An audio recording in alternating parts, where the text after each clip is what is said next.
My name is Tyrone Rose. We don't actually have any solidified producer, editor, director roles quite yet because we have found that we work better as a group and together. And what we have found is that working off our strengths is what works best for us. One of my potential strengths in this project is as an editor.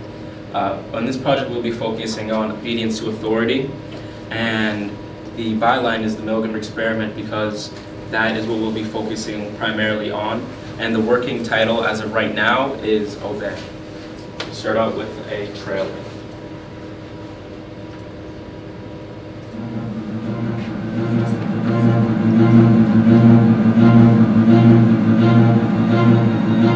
Build that wall. Build that wall. The experiment requires insanity completely.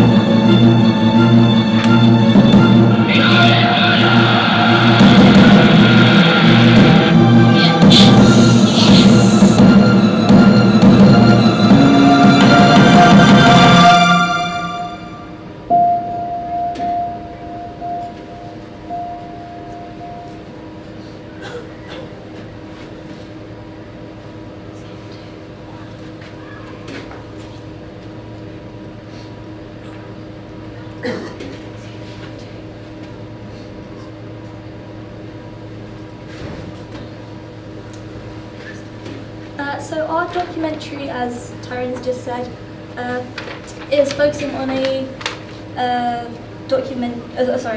study conducted by Stanley Milgram in the 1950s. We want to create an expository documentary, which basically shows the psychology behind obedience to authority, specifically during the Second World War, which led regular people to commit horrendous war crimes. Stanley Milgram created the experiment to explain some of the concentration camp horrors, which led people to get slaughtered by the Nazis. So I'm just going to tell you a bit about the experiment itself to save confusion. Milgram basically created an electric shock generator with 30 switches.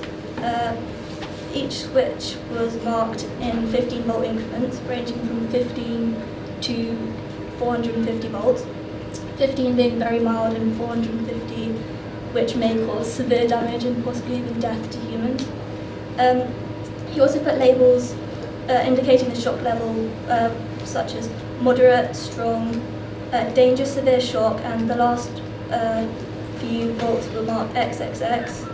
The shock generator was actually fake and would only produce sound when the switches were pressed.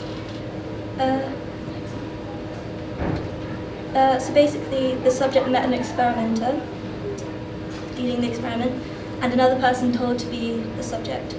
The other subject was in fact a Confederate, so they knew that they were part of an experiment. The two subjects drew slips of paper to indicate who was going to be the teacher role and who was going to be the learner. The lottery was set up though, so the participant would always get the role of the teacher. The teacher saw that the learner was strapped to a chair and electrodes were attached. The subject was then seated in another room in front of the shock generator. So they recruited 40 male subjects, and they thought they were going to participate in an experiment about memory and learning. They were told that they were going to be given payment just for showing up and that they could keep the payment no matter what happened after they arrived. Although most subjects were uncomfortable doing it, all 40 obeyed up to at least 300 volts. 25 out of the 40 people also continued to give shocks until the maximum voltage, which was 450. Before the experiment was conducted, the researchers thought that only 1 to 3% of the subjects would not stop giving shocks. They thought you'd have to be a psychopath to do so.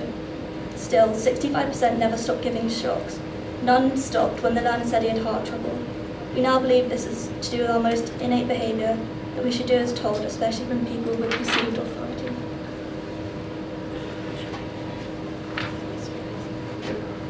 Now, you may be wondering, okay, we have all this information, this is the content, this is the history. Now, why is this unique? This isn't unique because obedience relates to our everyday modern lives. We don't think about it, but you go into a barbershop, for example, and you let someone tell you to lay back and they have a knife to your neck, but you listen, You go to the doctors, they tell you, take this medicine, take that, and you don't really question it ever, you know?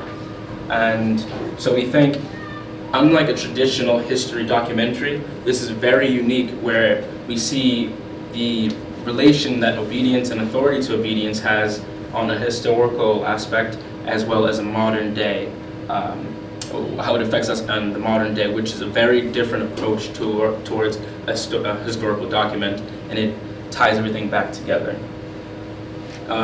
It also allows other people to think how they treat others and how we respond to orders given by those with authority. Now what's at stake here? What's at stake is, after watching our documentary, maybe our audience members start to question the everyday motives, why they do things, why people in power are telling them to do certain things, and we also may shape how the viewers think. So those are some things we have to keep at stake.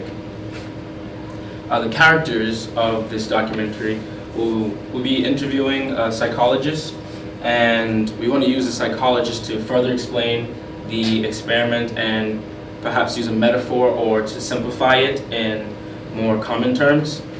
We'll use the psychologist for voiceover over some footage we have and some GV footage we have. We'll use a historian as well to explain the historical impact that the obedience to authority played in politics and everyday life, and we'll have this historian relate it back to us in an everyday sense. And this is just to add on why this is so unique. It's quite relevant in the world right now and what's going on in politics.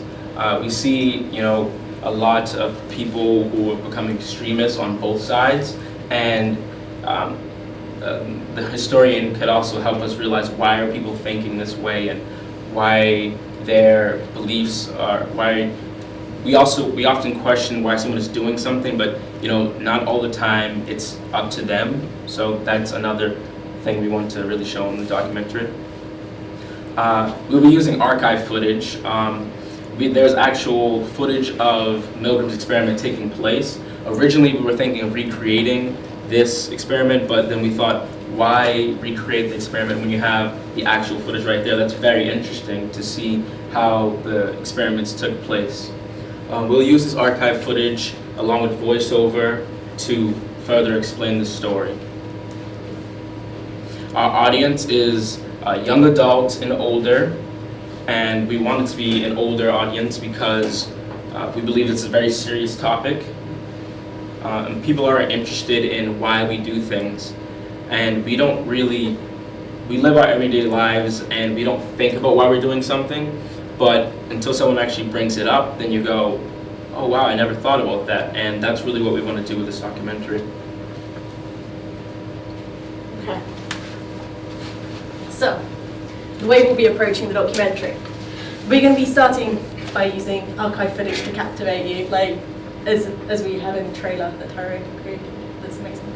And we're going to go on to use questions that cut up the archive footage that we start off with to really kind of ask you the questions that we want you to think about during the film. We're going to be using GV footage to set the scene of the interview, so you're not just suddenly in a psychologist or historian's room and just thinking, what, we're here.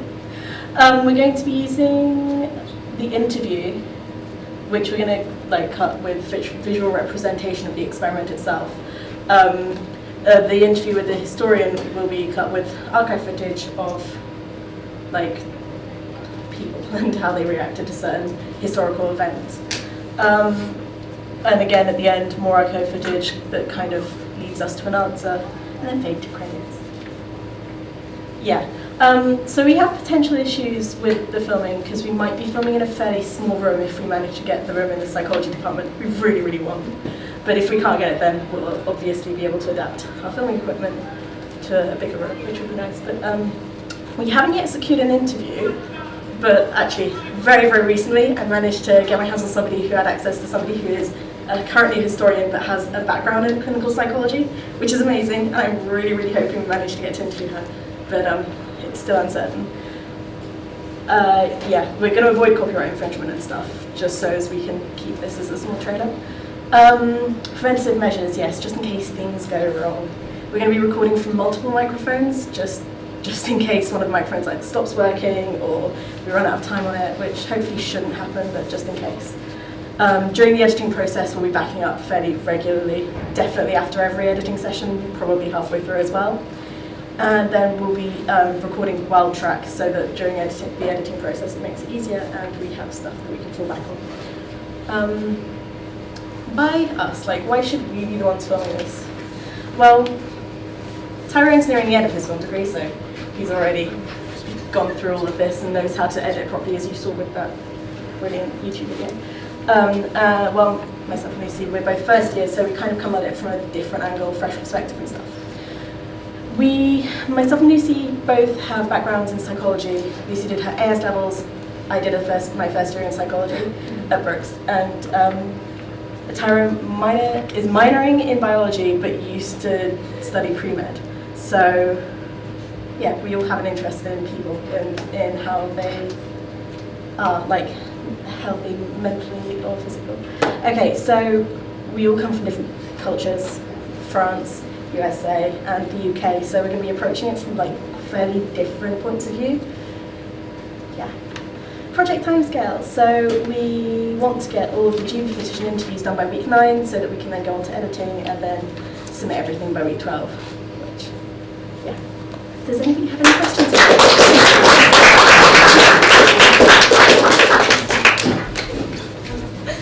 Can I just say really quickly? Yeah. That was really very good, very interesting, but I've got a couple of questions. Yes. But for your calendar, the films have to be ready by Monday, the 12th of December. So I think on the last one, we're screening them on the Monday of week 12. Okay? And all your paperwork needs to be in by the Friday, midday, week 12.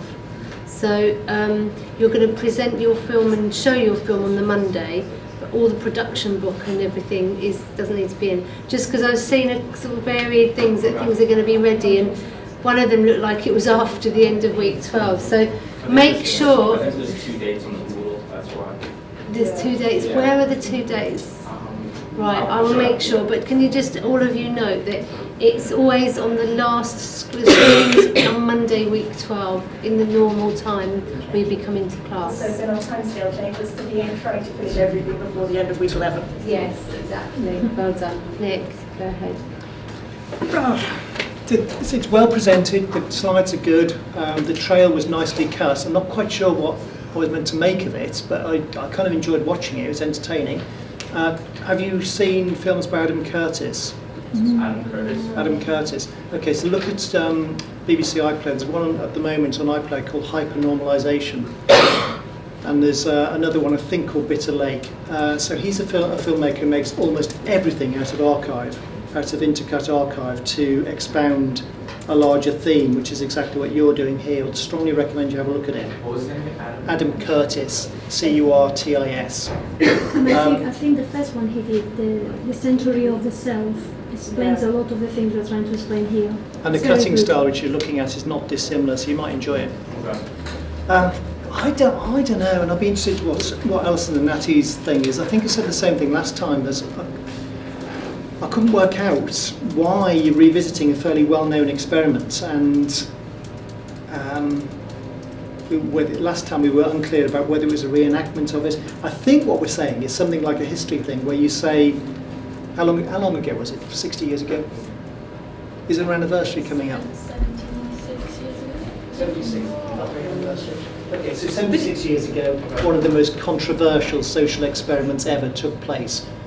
It was designed to establish just how far human beings would go. In this film, we examine what happened in the labs of Harvard or wherever it was and what its relevance is today. Yeah. And then you let out an exposition of what happened bit by bit, and you interpose that with the lessons learned by each particular stage. It's going to be quite clever. That it's quite a hard film to make. Perfectly good if you pull it off. It's not an easy make. Yeah. Mm-hmm. You say there's archive of this. Where is it? There was some in the video. Yeah, we That was- managed to find some. I'm not sure if it's Yeah, of the experiment itself. No, there is. Moving. No, Moving, the yeah, there's actual moving, video. yeah, moving Yeah. and still. There was some actually in the video we showed you. Yeah. It had the audio. Yeah, with yeah, somebody yeah. going, Walking, please that was continue. inside, yeah, please continue. It was the black and white. Yeah. Beyond that, I don't have a lot to say. I think it's you can do that. You can do controversial experiment, lessons today, and you back tell the story of the experiment. Do you remember that film I showed you about shootings? You kind of let the story out bit by bit with its full horror becoming clear, Right. and you So draw the lessons the out. fact that people say, oh, like, talking about like World War II and stuff, oh, they're welcome to happen again, learn from the past, but so Right, saying, yeah. have they, like, There's how kind do of- people think today? Because it's still relevant, as in we still It's follow still those relevant. same things. Like if you go out on the street and dress in a lab coat or with a high-vis jacket, If a police officer tells you what to say do, to do you're gonna do something, it. then someone will do something. Yeah, it's kind of what I was alluding to for a little bit, like, and what Lucy was saying, like, we kind of like, oh, like Hitler would never happen again or something, but, and that's really where I want the historian to come in, to like bring in this perspective of, it may be a like mild or like minor case, but every day we do have some sense of following authority and obedience without really thinking about it or questioning it, you know? Yeah, so we just want to like kind of show that it's still relevant. I'm completely ignorant, and I'll reveal my ignorance past it. Were they real electric shocks or play acting? No, I did play say, acting. yeah. The actor in the seat was the one who was receiving electric shocks. In fact, he wasn't. He was just receiving like the Yeah. signal or something, Yeah. telling him how he should react. Right, yeah. And- So the person thought it was real, and the person would scream and go, ah, whatever, but then, In fact, there were quite a few Yeah. consent issues with this. yeah. Because of the fact that he didn't inform those who were the participants that they were not administering real shocks. Yeah.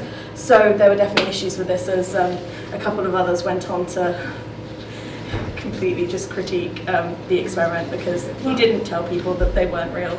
Well, Darren Brown did exactly the same experiment I remember In you saying. very 2011.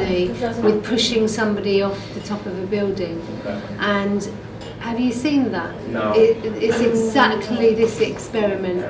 The factors that persuade or encourage people to go down a certain thought process, which eventually leads to them doing to something that is very out of character, Right, yeah. but they feel that they're in a position to do it. And actually, I think out of 15 participants, most of them pushed people off the building. Yeah, and that goes with the results that Yeah, which goes on. So I think you need to go to Darren Brown's experiment to see that and maybe investigate. He's got some brilliant things to say about this kind of that stuff. Another good reason that it's kind of like white now in particular is because from the World Wars and what we learned from that, with like more recent generations haven't been through it, haven't had even grandparents who can tell you more about what happened during those times. So it's also interesting just from nowadays, like a very modern point of view, to investigate what did happen all the way back then, because the survivors from the World War, there are fewer and fewer who are still alive. So going back over that and trying to find actual things from both all of that time is nice. I think you've got a very good intellectual question here. Yeah. What I'm worried about is the visualization of that, because you are doing exactly what you should do at university, which is question everything, and that is perfect. So you're perfect students on that level. On the time, the filmmaker is also limited in intellectual discussion. And what I would ask, why isn't this a radio program? Because what is it that's going to make it visually interesting? The discussion is very interesting acoustically, we can follow, but to make your very intelligent points easy to understand visually is your biggest problem here. I understand that. Yeah. Just thinking about in the clips we managed to pick for the trailer, there were very visual aspects in that of people following. You didn't, like with the kids all doing that much Yeah. at the same time. Yeah. It's also like very visual in how we do follow. We do follow visually as well as just audio. But often for good reasons. Right, yeah, yeah. Yes. So maybe going back to the Darren Brown thing you were Yeah, saying, maybe yeah. showing something where it's out of character for people, Yeah. that might make people go, whoa, like out of their They seats a little thought it bit, was you for know? good reasons in the Second World War. Yeah. They thought killing Jews was the thing to do. You've got to differentiate between following an ideology and following an instruction like wash your hands when you've been to the toilet. You know, you can't put a blanket. You can't say authority all, you know, just because you're doing one thing that, you know, is probably quite good for you. You can't sort of throw it's called throwing the baby out with the bathwater. I have a question for you. Would you recommend that we have, well, like, if we use hypothetically the Darren Brown scenario, would you recommend that we have a psychologist or historian like break this scene down? That might be a good thing. You see, first of all, have you got someone? That's my next question. Potentially. By tomorrow evening we'll know if we have her or if we do need to go find someone else, because she has a background in both history and psychology, which was amazing, and it was purely by chance I even managed to get to know of her. So find 2 people. Because you've only got time really to look. Right, And I think asking them to look at footage and comment on it would be a great piece. Okay. Because it will demonstrate that you can interview, that you can use archive footage, that you can research, that you can find the relevant people to talk about something. And I think in a 7-minute piece, getting them to comment on the first project and the more recent project that Darren Brown has done, for me there's a frame to the piece. There's a frame there. And then you can come to whatever conclusions. But you need someone to articulate the differences, the different forms of authority in a way that's going to be interesting for us to watch. Because I'd quite like that parallel, and you know, if you can analyse both of those things. How are they the same? How are they different? What have we learned from history? Okay, thank you. Can I say something quickly? Yeah, Sorry. This is one of my favorite subjects. And one thing I see here, this is only my opinion, basically, Darren Brown has done it before, and he has done exactly the same experiment, because this is the first time I heard about it, was watching something that he has done. You have to watch that. Secondly, I think, for me, the problem I see is that you are assuming that not many people know about this, but there's a lot of people I know. And I tell you, the documentary club was born because of this, because my desire to show something that happened with the Holocaust when I went to see a documentary, and this director said, this has to be shown because this will be repeated. We brought this documentary last year about the Holocaust, and we brought 2 more about the genocide of Indonesia, and you have to watch them. It's the act of killing and the look of silence. This is repeated through history all the time. So what I can see in here, that is something that many people know about it. And I think for me the interesting thing will be contrasting with what young people know, the people who don't think this is possible. So I think I would be very interested in knowing, if you ask the people here, what do they think that will happen?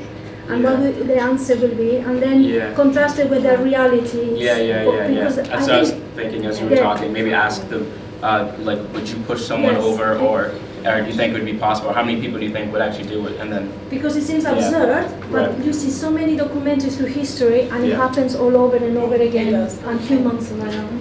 Thanks, Nancy. Thank you very much. Thank you very much.